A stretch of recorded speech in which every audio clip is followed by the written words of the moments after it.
ఇంకా మంచిదండి. ఈ సమయంలో 2 నిమిషాలు క్లుప్తంగా గ్రీటింగ్స్ అందిస్తుంటారు. Thank you.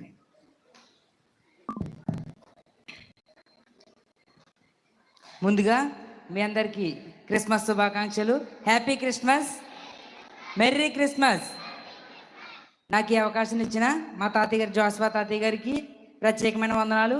అలాగే నన్ను ఇంతలా ప్రోత్సహించిన కుసుమే రత్నరాజయ్య గారు, మా తాతయ్య గారికి ప్రత్యేకమైన వందనాలు తెలియజేస్తున్నాను.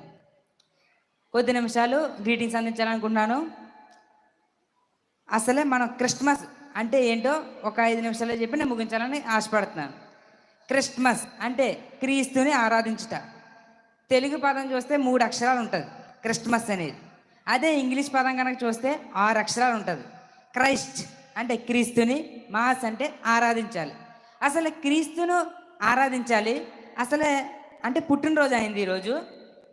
ఒక వ్యక్తి ఉన్నాడు అనుకోండి, ఆ వ్యక్తి బర్త్డే వచ్చింది, ఆ యొక్క ఇంటికో ఆ యొక్క ఊరికో ఒక సంతోషం ఉంటుంది.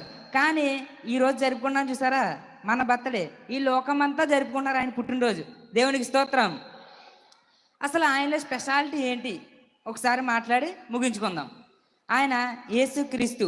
యేసుక్రీస్తు అని ఆయన 310 ప్రవచనాలనే నెరవేర్చడానికి ఈ లోకానికి వచ్చారు. అసలు ఈ లోకానికి ఎందుకు వచ్చారు? అక్కడే పెట్టారు వాక్యం, లోకాసువార్త 2వ అధ్యాయం. రక్షకుడు మీ కొరకు పుట్టి ఉన్నాడు. అసలు రక్షకుడు ఎందుకు పుట్టి ఉన్నాడో ఒక ఎగ్జాంపుల్ చెప్పి ముందుకు వెళ్దాం. ఒక పడవలో ఒక కుటుంబం వెళ్తుంది. ఒక అతనికి ఈత రాదు పాపం. ఈత రాకపోతే గోదావరిలో పడిపోయాడు. గోదావరిలో ఈత రాకుండా పడిపోయాడు. ఆయనని రక్షించాలంటే ఒక వ్యక్తి కావాలి, మరొక వ్యక్తి కావాలి.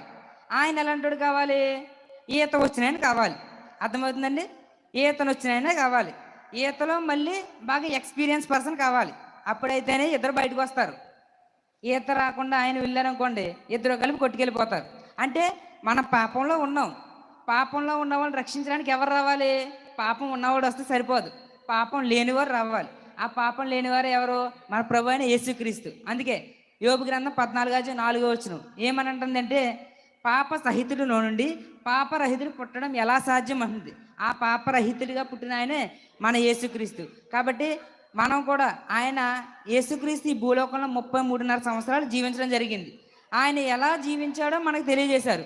కాబట్టి మనం కూడా పాపంలోకి వెళ్లకుండా యేసుక్రీస్తు ఎలా ఈ లోకంలో జీవించారో మనకు బైబిల్ గ్రంథం చెబుతుంది. కాబట్టి అట్టి రీతిగా మనందరం నడుచుకోవాలని కోరుకుంటూ ఈ అవకాశం ఇచ్చిన మా తాతయ్య గారికి మరొకసారి ధన్యవాదాలు తెలియజేస్తున్నాను.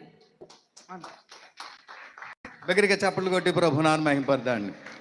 హల్లెలూయా. మంచి ప్రియులారా, ప్రభు కొరకు నిలబడే బిడ్డలు కావాలి. ఆ బాబు ఇంటర్మీడియట్ చదువుతున్నాడు, దేవుని కొరకు నిలబడ్డాడు.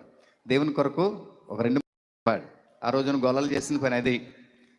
ఈ రోజుకి కూడా ప్రభుని తెలిసిన వారు ప్రకింటి వారికి కూడా చెప్పలేకపోతున్నాం.